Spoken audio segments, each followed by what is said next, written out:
So hey guys, welcome back to our own YouTube channel Civil Technical. तो हमारे एक subscriber ने मुझे कमेंट करके बोला कि सर आप प्लीज सिविल इंजीनियरिंग से रिलेटेड जो थंब रूल है कंस्ट्रक्शन वर्क के लिए, लेबर प्रोडक्टिविटी रेट के लिए, कंस्ट्रक्शन मटेरियल एस्टिमेशन निकालने के लिए आप प्लीज उन पे एक थंब रूल बनाओ। तो सबसे पहले thank you so much for your feedback. और ये वीडियो मैं सिर्फ आपके लिए बना रहा हूं जिसमें आपको more than 50 plus thumb rule मिलेंगे, जहां पे आप एस्टिमेशन निकाल सकते हो, कॉस्टिंग निकाल सकते हो, प्रोडक्टिविटी रेट निकाल सकते हो। ये सारी चीजें आप थंब रूल के हेल्प से निकाल सकते हो।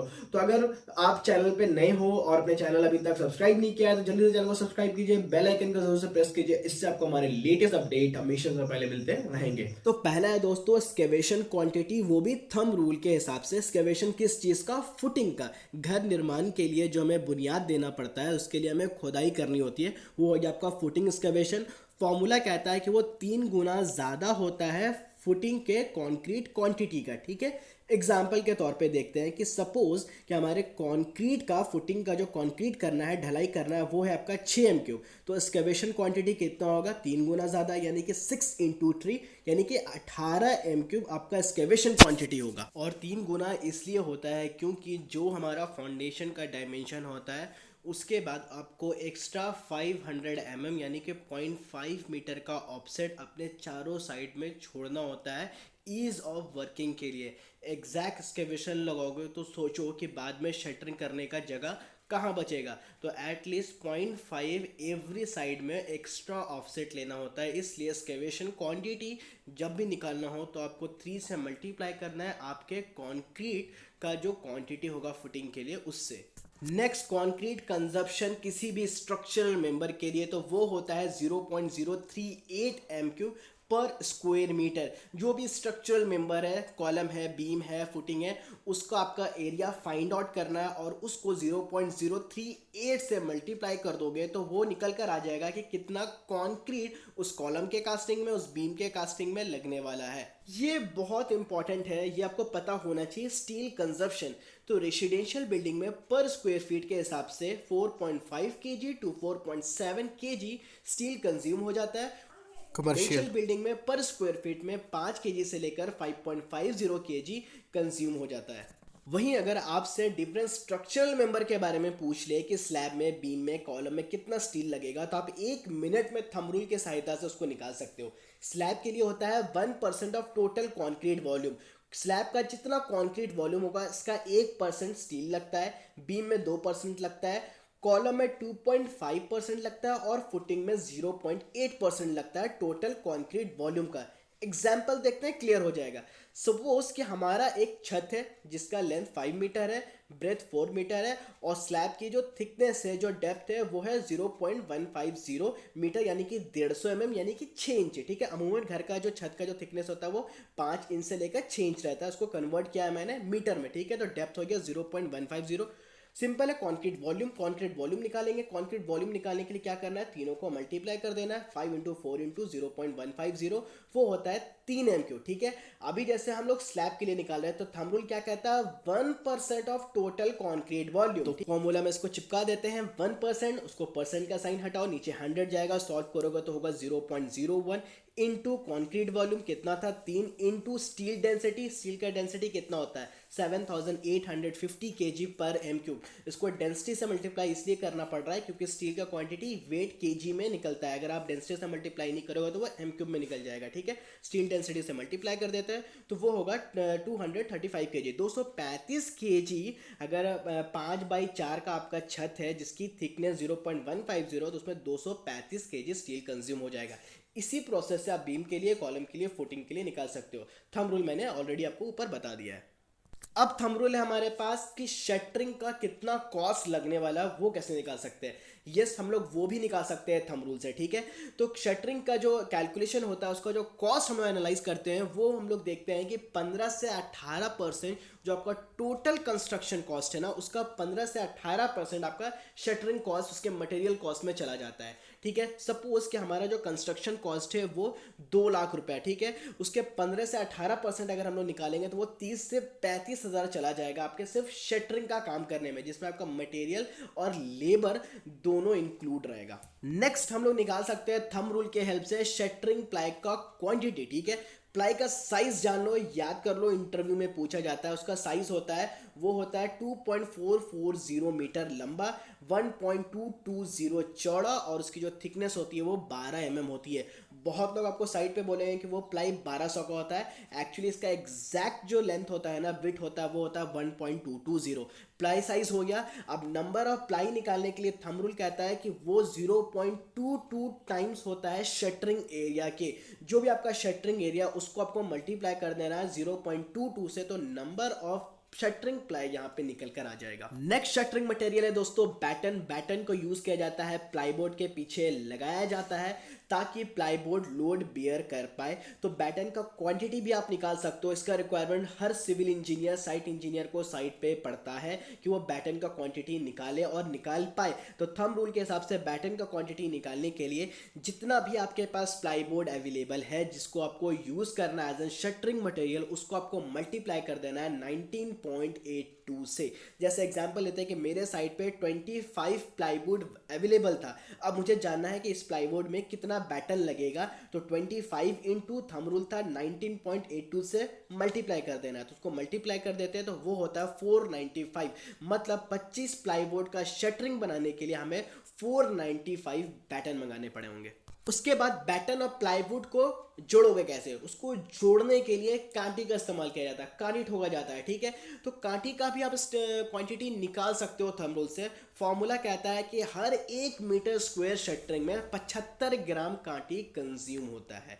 1 मीटर स्क्वायर शटरिंग का एरिया होगा, उसमें 75 ग्राम कांटी लग जाएगा। उसके बाद शटरिंग करने के लिए हमें बाइंडिंग वायर्स की जरूरत पड़ती है। उसका भी थंब रूल है सेम, जैसे आप नेल में जो था 1 मीटर स्क्वायर में 75 ग्राम नेल कंज्यूम हो रहा था, उसी तरीके से बाइंडिंग वायर भी हर मीटर स्क्वायर के शटरिंग में 75 ग्राम बाइंडिंग वायर कंज्यूम होता है। इसको जानना बहुत ज़रूरी है। आप इसके हेल्प से ये भी पता कर सकते हो कि साइड पे एक्स्ट्रा वेस्टेज तो नहीं हो रहा है, क्या मैंने जितना दिया उससे ज़्यादा तो वो नहीं लगा रहा है। थंब रूल कहता है कि 1 मीटर स्क्वायर में 75 ग्राम कांटी लगेगा और 75 ग्राम बाइंडिंग वायर्स लगेंगे। अब जो लोग इसको लीस्ट इंपॉर्टेंट समझते हैं ना, शटरिंग ऑयल, ये बहुत इंपॉर्टेंट है। प्लाई को ड्यूरेबल बनाने के लिए, अच्छी फिनिशिंग आपको अपने स्ट्रक्चर पे मिले, तो प्लाई यूज़ करने से पहले शटरिंग ऑयल लगाना बहुत ज़रूरी है।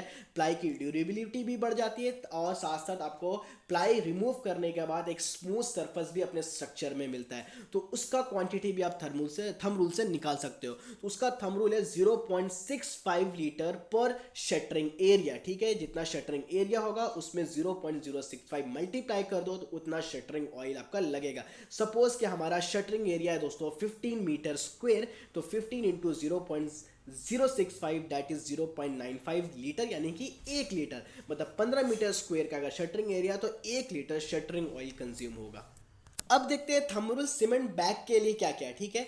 जब भी हम लोग डिफरेंट ग्रेड का कंक्रीट करते हैं तो पर एमक्यू के हिसाब से हमें पता होना चाहिए कि 1 एमक्यू में कितना सीमेंट बैग देना है for different grade of concrete. तो उसका थंब रूल है, अगर आपका ग्रेड है M5 तो उसमें 2.8 बैग सीमेंट लगेंगे, उसको आप 3 बोलो, ठीक है।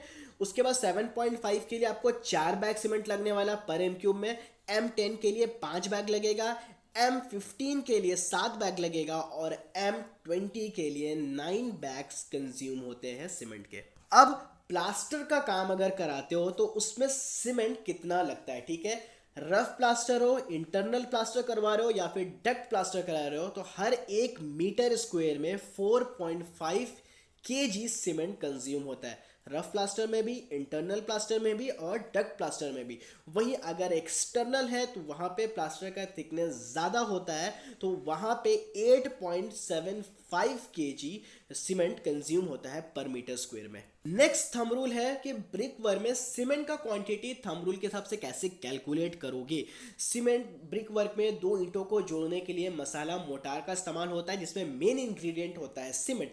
पर एम क्यूब के हिसाब से अगर आपके ब्रिक वॉल का साइज 9 इंची है, यानी कि 10 इंची जिसको बोलते हो, यानी कि 230 mm अगर है, तो उसमें 25.4 kg सीमेंट यूज होगा जोड़ाई लगाने में। वहीं अगर आपका 5 इंची का दीवार है, यानी कि 115 mm का दीवार है, तो उसमें 6.32 kg सीमेंट लगेगा।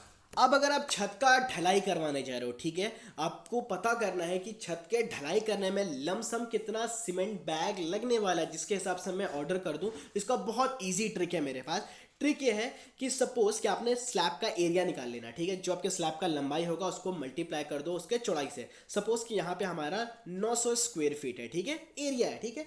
अभी क्या करना है, जो उसका जो पहला जो लेटर होगा, जैसे यहाँ पे कितना है 9 है, उसको सिर्फ मल्टीप्लाई कर दो 7 से, उतना लगेगा, ठीक है। 9 इंटू 7 दैट इज 63, यानी कि ये 900 स्क्वायर फीट का छत ढलाई करने के लिए 63 बैग सीमेंट लगने वाला है। नेक्स्ट है डेप्थ ऑफ फाउंडेशन। तो क्या depth of foundation thumb rule के हिसाब से निकाल सकते हैं? बिल्कुल निकाल सकते हैं। सबसे पहले ये समझ लो कि ये थंब रूल होता क्या है। जब हम लोग साइट पे काम करते हैं तो एक ही काम को जब बार बार करते हैं तो एक अंदाज़ा लग जाता है कि इस काम को करने के लिए इतना मटेरियल लगेगा, इतना लेबर लगता है या फिर इतना टाइम लगता है, तो वही चीज़ बन जाती है आपकी थंब रूल, ठीक है। तो डेप्थ ऑफ फाउंडेशन भी थंब रूल के हिसाब से निकाल सकते हो। तो एज पर IS कोड 1080/1982 जो आपका टोटल बिल्डिंग का हाइट है ना, उसमें एक्स्ट्रा 5 to 10% ऐड कर देते हैं तो वो आपके डेप्थ ऑफ फाउंडेशन हो जाता है, ठीक है। एग्जांपल देखते हैं कि सपोज कि हमारे बिल्डिंग का टोटल हाइट है 13 मीटर और इसमें आपको ये भी ओवरहेड टैंक जो अपने घर के ऊपर में जो बनाते हो ना उसको भी इंक्लूड करना है, ठीक है। तो सपोज कि हमने टोटल जो हमारा बिल्डिंग का जो हाइट है, घर का हाइट है, वो 13 मीटर है, ठीक है। तो 13 मीटर है, डेप्थ ऑफ फाउंडेशन कितना होता है 5 या फिर 10%, 5 से 10% के बीच में, ठीक है। हम यहाँ पे 5% कैलकुलेट करते हैं। तो डेप्थ ऑफ फाउंडेशन कैसे निकलेगा, 13 इंटू 5% में था तो नीचे आपका 100 आ जाएगा, यानी 13 इंटू 5 डिवाइडेड बाई 100, तो वो हो जाता है 0.65 मीटर, यानी कि 650 mm आपको डेप्थ जाना है अपने सॉइल के, अपने फाउंडेशन के लिए। अब जानते हैं लेबर प्रोडक्टिविटी। लेबर प्रोडक्टिविटी बहुत इंपॉर्टेंट है। एक साइट इंजीनियर, एक कॉन्ट्रैक्टर या फिर अगर आप अपना काम दिहाड़ी बेसिस पे करवा रहे हो तो ये होता क्या है ना कि हमें ये इससे पता चलता है कि अगर आपने ईटा जुड़ाई का काम किसी को दिया है तो एक मिस्त्री, एक लेबर दिन भर में वो बेसिकली 8 घंटा काम करता है, तो वो कितना काम कर सकता है, ठीक है। इससे आपको मालूम चल जाएगा कि कहीं वो ज़्यादा फांकी तो नहीं मार रहा है, वो काम को डिले तो नहीं कर रहा है। और साइट इंजीनियर भी इससे अपने काम को बूस्ट कर सकते हैं। सेम उसी तरीके से उनको ही पता चलेगा कि क्या मेरा मिस्त्री इफिशिएंटली काम कर रहा है कि नहीं कर रहा है। तो सबसे पहले बात करते हैं ब्रिक वर्क, ठीक है। अगर एक मेशन और एक लेबर है जो कि दिन भर में 8 घंटा काम करता है तो वो दिन भर में 45 CFT यानी कि 1.25 m³ ईंट जुड़ाई कर सकता है 8 घंटे में। वहीं अगर वॉल प्लास्टर करवाते हो तो एक मेशन और एक लेबर मिलकर दिन भर यानी कि 8 घंटा में 10 मीटर स्क्वायर यानी कि 107 स्क्वायर फीट प्लास्टर कर देगा। सीलिंग प्लास्टर की बात करूं तो एक मेशन और एक हेल्पर दिन भर में 8 मीटर स्क्वायर यानी कि 85 स्क्वायर फीट प्लास्टर करेगा। सीलिंग प्लास्टर करने में थोड़ी सी डिफिकल्टीज आती है, तो as compare to wall plaster ceiling plaster करने में थोड़ा सा टाइम कंजप्शन ज़्यादा होता है। वहीं अगर एक्सटर्नल प्लास्टर करवाते हो तो वहाँ पे भी एक मेशन और एक हेल्पर मिलकर 8 मीटर स्क्वायर यानी कि 85 स्क्वायर फीट दिन भर में प्लास्टर का काम करेगा। नेक्स्ट, अगर आपके पास एक स्किल्ड कारपेंटर है और उसके साथ एक अनस्किल्ड कारपेंटर है यानी कि हेल्पर है, तो वो दिन भर में 4 मीटर स्क्वायर तक का शटरिंग का काम कर सकते हैं। शटरिंग का काम कारपेंटर लोग करते हैं, तो एक स्किल्ड कारपेंटर और एक अनस्किल्ड कारपेंटर दिन भर यानी कि 8 घंटे की अपनी ड्यूटी आवर में 4 मीटर स्क्वायर तक शटरिंग का काम करेंगे। सरिया बांधने का भी थंब रूल है हमारे पास कि एक बार बेंडर जो स्किल्ड होगा और उसके साथ एक हेल्पर यानी कि जो अनस्किल्ड बार बेंडर होगा, दोनों मिलकर कम से कम 150 kg सरिया का कटिंग और उसकी बाइंडिंग दिन भर में करेंगे। वहीं मैं अगर आपको टाइल वर्क के बारे में बताऊं तो एक मेशन और एक लेबर मिलकर दिन भर में 10 स्क्वायर मीटर तक का टाइल वर्क कर सकते हैं, 10 स्क्वायर मीटर। अब labour productivity for excavation, footing के लिए, बुनियाद के लिए आपको कोड़ाई करनी है, उसको कोड़ना होता है सर्टेन डेप्थ के लिए, तो 1000 CFT अगर आपको कोड़ना है या उसका काम होता है तो 5 मेन लेबर और 4 फीमेल लेबर दिन भर में ये कार्य कर सकते हैं। मतलब 1000 CFT के लिए 5 जेंट्स यूज कर रहा है और 4 फीमेल लेबर यूज करना है। उसके बाद नंबर ऑफ ब्रिक्स कैसे कैलकुलेट करोगे, ठीक है। एक इजी सा फॉर्मूला है, SSC JEE बहुत सारे एग्जाम में भी पूछे जाते हैं, वन वर्ड आंसर है। पर m³ के हिसाब से ब्रिक कंजप्शन कितना होता है, तो for every 1 m³ 500 bricks will be utilise, जिसमें आपका वेस्टेज भी इंक्लूड रहता है। हर एक m³ में 500 ईटा का खपत हो जाता है। Next, concrete quantity according to the buildup area. सबसे पहले तो बिल्डअप एरिया क्या होता है, जो हमारा प्लिंथ एरिया है उसको हम लोग गुना कर देते हैं नंबर ऑफ फ्लोर से। प्लिंथ एरिया हमारा 2 फ्लोर है तो इंटू 2, 1 फ्लोर है तो वही प्लिंथ एरिया ही रहेगा। मतलब जितने ज़्यादा फ्लोर उनको प्लिंथ एरिया से मल्टीप्लाई कर दोगे तो टोटल बिल्डअप एरिया आ जाता है। अब हमारे पास टोटल बिल्डअप एरिया है, ठीक है, मतलब हमने डिज़ाइन बना लिया, फ्लोर डिसाइड कर लिया कि इतना फ्लोर बनेगा। अब लमसम में हमें ये जानना है कि कितना कंक्रीट लगेगा इस घर को बनाने के लिए। तो यहाँ पे भी हमारे पास थंब रूल है, कमर्शियल बिल्डिंग के लिए भी है और रेसिडेंशियल बिल्डिंग के लिए भी है। तो कमर्शियल बिल्डिंग के लिए होता है buildup area into 0.5 m3। Buildup area calculate करो, उसको 0.5 से मल्टीप्लाई कर दो, जितना आएगा वो कॉन्क्रीट क्वांटिटी हो जाएगा। और रेसिडेंशियल बिल्डिंग यानी कि जो हम लोग अपना घर वर बनाते हैं उसके लिए एरिया इंटू 0.2 m3। वहाँ पे 0.5 कमर्शियल के लिए और रेसिडेंशियल के लिए जो आपका बिल्डअप एरिया उसको गुना कर देना है 0.2 से।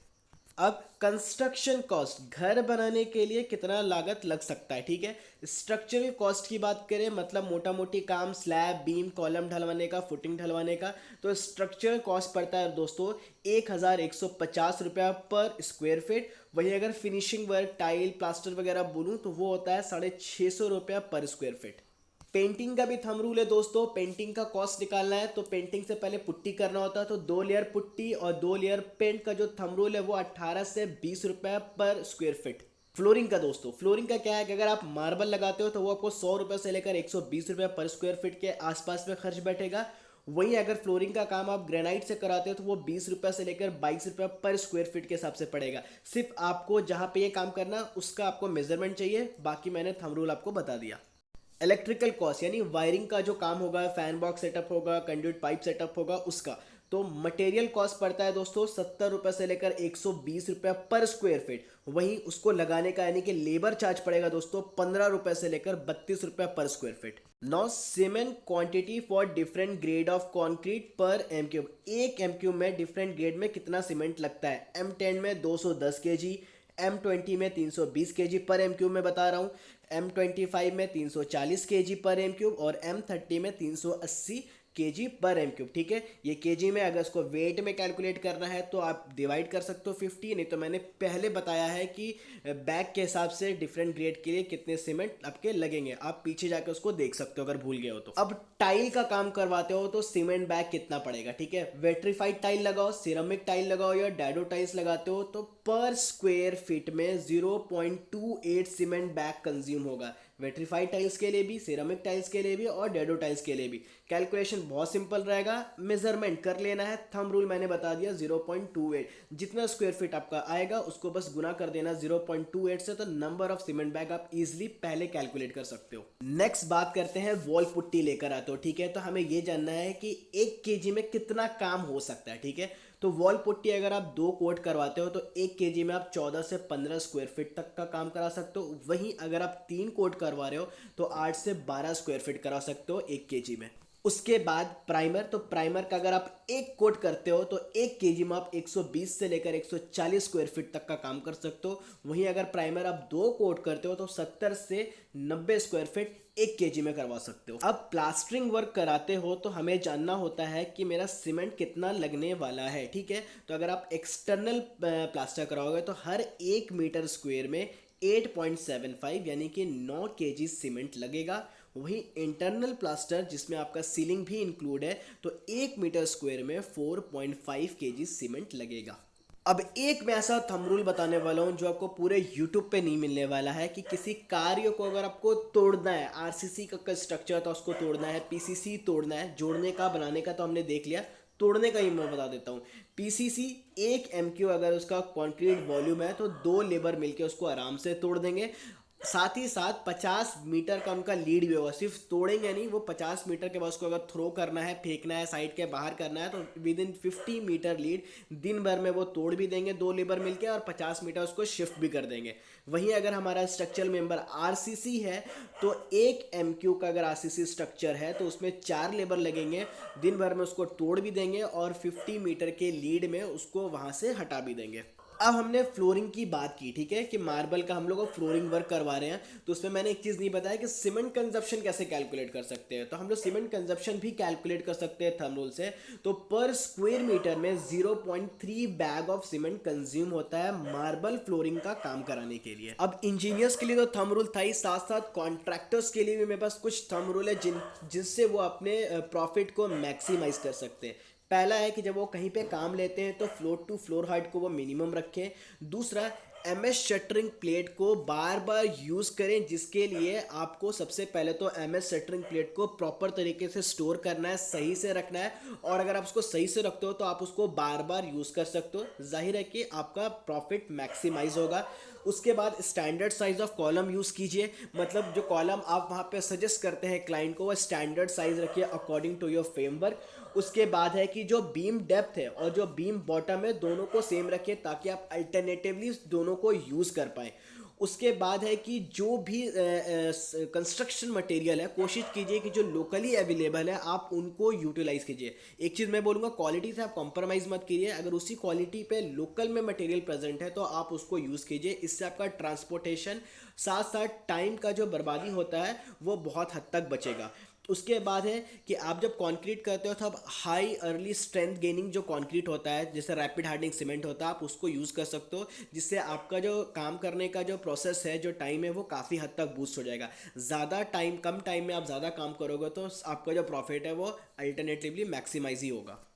अब हाउस कंस्ट्रक्शन में जो मटेरियल है उसका क्वांटिटी कैसे निकालोगे, तो मैं एज एन एग्जांपल यहाँ पे बताता हूँ कि हमारा बिल्डअप एरिया समझ लेते हैं 1000 स्क्वायर फीट है, तो मैं करके भी दिखा दूंगा कि कैसे आप कैलकुलेट करोगे, ठीक है। तो 1000 स्क्वायर फीट हमारा बिल्डअप एरिया। सबसे पहले सीमेंट, तो थंब रूल कहता है एरिया को गुना कर दो 0.4 से, तो सीमेंट निकल के आ जाएगा, ठीक है। तो एरिया है 1000 इंटू 0.4 यानी कि 400 बैग लगेगा, ठीक है। वहीं अगर सैंड बोलूँ तो फिर अगेन एरिया थंब रूल है 0.816, 1000 इंटू 0.816 करते हो तो 816 टन।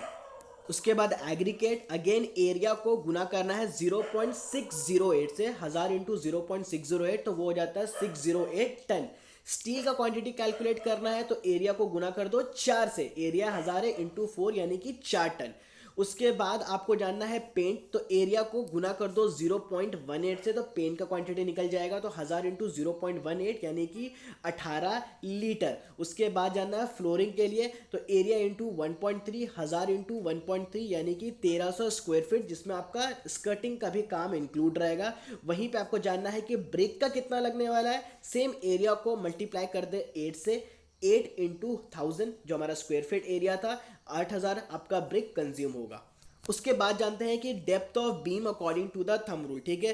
डेप्थ ऑफ बीम बहुत इंपॉर्टेंट होता है, ये डेप्थ ही होता है बीम का जिससे डिसाइड होता है कि वो बीम कितना ज़्यादा लोड बियर कर सकता है, ठीक है। तो इसका एक थंब रूल है कि जो आपका लेंथ होगा बीम का फिट में, वही आपका डेप्थ बन जाएगा बीम का इंच में। एग्जाम्पल देखो, सपोज कि हमारा बीम का जो लेंथ है वो है 16.40 फिट।